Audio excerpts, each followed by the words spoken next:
Hi, we're heading home today. It's been a while since I've recorded one of these, so let's record it now.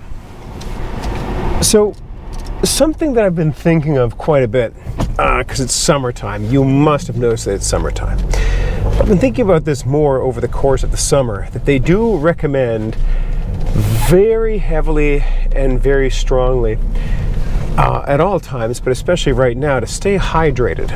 And we've been hitting a bit of a heat. There's been a heat dome lately where things have gotten very hot indeed. And the warmer it gets, the stronger the injunction to stay hydrated. You have to stay hydrated all the time. Always be thinking about that next sip of water, drink more water than you think you need to, that kind of thing. Because the hotter it gets, the more you sweat. The more you sweat, that's how your body cools itself down. The more you sweat, the more water you need to replenish that. So you'll end up in a situation where you're just gulping water to replenish the water that you lose. And conventional wisdom says that you should drink more water than you think you need to. Don't wait, they say, until you get thirsty. Because by the time you've hit the point where you get like thirsty, I mean like thirsty, by the time you've hit that point, it's too late. Like your body is sending you signals that you can't ignore at that point, but you really should be replenishing before you get to that point. I'm bringing this up because we're talking frequently in the Bible about things like living water, where Jesus is talking to that woman, the Samaritan woman at the well, letting her know that he has living water for her to drink, and someone who drinks of that will never be thirsty again. Thirst implies need, right? Like you are hungry and thirsty because you need food and water. And if you don't provide for those needs, you'll end up in bad shape where you will not be replenishing your needs. Your body needs more water than you think it does frequently, and providing for those needs is a really important thing to do to avoid dehydration and eventually death. When you look at the experience of the human race, you're looking at something that says to you that we as a species are hungry and thirsty for, not just for righteousness, but for God. Like we really are. We're hungry and thirsty for God, and we live our lives, and we've lived our whole existence as beings with spiritual needs, which don't go anywhere. And that's a surprise to most people, that in reality your needs for food and water are consistent as human beings. We all need food, we all need water, but your needs for spiritual sustenance are there as well. They've been pronounced since the word go. For as long as people have been people, they have had spiritual needs that need to be met. And people have tried to scratch that itch in a large number of ways. They've worshipped a large number of things, and even attempts to remove all spiritual realities have led to people worshiping something. We can't help ourselves. That drive for meaning is there and is always going to be there. It doesn't go anywhere just because we feel like we've evolved past it. That quest for meaning, for some sort of larger underpinning to one's activities, to give you a feeling that what you have is not just you go to work, you come home from work, and then you drop dead eventually, but to provide the things that you do with meaning and truth and that kind of thing. That's really important stuff that you can't really overlook, or you shouldn't even try to. So that hunger and thirst should be addressed. And when Christ talks about that, he talks about that by saying, first of all, that he is like living water, and if we drink from him, we'll never be thirsty again.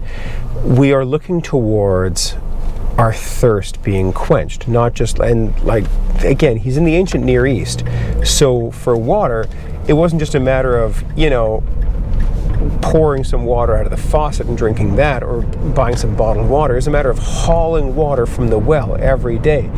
You are conscious of how much water you are consuming, what you are using it for. You were effectively rationing it all the time, even outside of a drought situation, because you were always going to have to monitor the water that you were drinking and consuming. You were going to have to Be aware of how much water you're using for drinking, for cooking, for bathing, for washing. All those sorts of things you'd have to be very mindful of, because you are going to have to haul your water back again on your head, on your shoulders, on your back, in your arms, wherever. You're going to be dragging your water around all the time. So being thirsty again was a detriment. It wasn't fun to be thirsty again because your water was hard to get. So when Jesus is saying to this woman at the well, hey, you drink from this water, you'll never be thirsty again, she's like, say, wait, give me this water. I'd like that very much. And Jesus is talking not about physical water, but spiritual water. He's talking about meeting your spiritual needs. And that quest for meaning, that quest for life, that quest for a sense of your activities on a daily basis being imbued with meaning and purpose and direction, of you being tied into something bigger than yourself, is what Christ gives in a way that you don't have to keep looking somewhere else for it. You can drink of it once and then never have to ever again. In the church, we talk a lot about baptism like that. We talk a lot about how there is one baptism. You get baptized once, that's it, you're good, you're done. You don't have to do it again. In baptism, when it says baptism now saves you, which is what it says in the scriptures, we believe that. We believe that once you are baptized, and that baptism is good. You don't have to haul yourself to and from the waters ever again. You're just done. And that door to salvation has been unlocked. That adoption into the family of God has happened. It's a real thing that transpires and occurs. So you're not always running to and from and trying to satisfy this gnawing hunger and thirst that you have to propel you towards hauling yourself to and from the water all day, every day. Instead, you're freed up to not be trying to satisfy that need over and over and over again. Now, what else does that do? Well, there's the hierarchy of needs. And I'm not going to get too deep into the hierarchy of needs. It's not important for now. But what is important for now is to say that if your need for water is not met, it's very difficult to concentrate on other needs. Like, first, air, second, water, third, food. After that, you can concentrate on, like, wanting to play racquetball or pickleball or whatever. But before you've met those needs, they are the prime driver. If you can't breathe air, nothing else matters, right? You've got 3 minutes. You've got a ticking clock of 3 minutes on the absolute long end before you die. Now, with water, got a ticking clock on like 3 days. Without water, 3 days, you're through. That's all over. Food, you can last a little longer than that, but like water, it's game over unless you get some really, really, really quickly. Your body uses an immense amount of water to keep yourself alive. Good.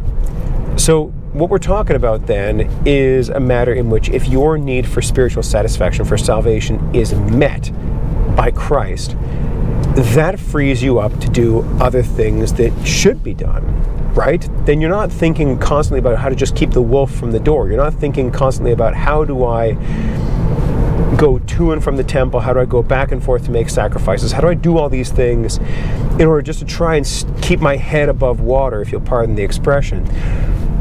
Once you have had that living water, that need for salvation is met, then you're freed up. Then you can think about other things. Then you can think about doing things that are good, not just things that'll satisfy that wrath. You can think about your meaning and not just about, like, how do I survive death? Once that great problem has been solved for you, then an awful lot of other concerns, needs, problems, questions can be addressed. You can start to think about what kind of action and activity you want to do instead of what you just absolutely have to do. The transition over to New Testament gospel living is a heck of a thing. We don't even think about it that often because we're so used to it. But it's a heck of a thing to watch it in action, because what happens there is that you move really quickly and really rapidly into a world in which Jesus tells you about things that you should be doing, not as a matter of salvation, but as a matter of meaning, purpose, and direction. You're freed up to do good things because they're good, not because you want to keep the wolf from the door, or not because you want to just stave off that crippling thirst. Think about yourself as somebody who's watching this video. I mean, go ahead, pour yourself a glass of water right now and drink it like right to the last drop, and celebrate the fact that you can do that. You're not spending every waking moment of every waking day trying to keep yourself from dying of thirst. That's really low down your list of concerns. It's so low down that you'd actually get pretty upset if somebody charged you money for water. But of course, if that need wasn't being met, you'd do anything you possibly could to get it. Real simple stuff. So if you're somebody who is able and comfortable and content enough to have water around, you realize you're not spending your time like panicking about that. You're spending your time doing other things, spending time with your children, spending time with your parents, your family, going on walks, watching TV, like doing things you want to do. Think about yourself spiritually as well then, that you've been called by Christ, you've been saved through his work. Therefore, you're not spending every moment of every day just trying to get by. You can do what you want and what you should. Thanks for joining me on my commute, you guys. We'll talk to you again soon.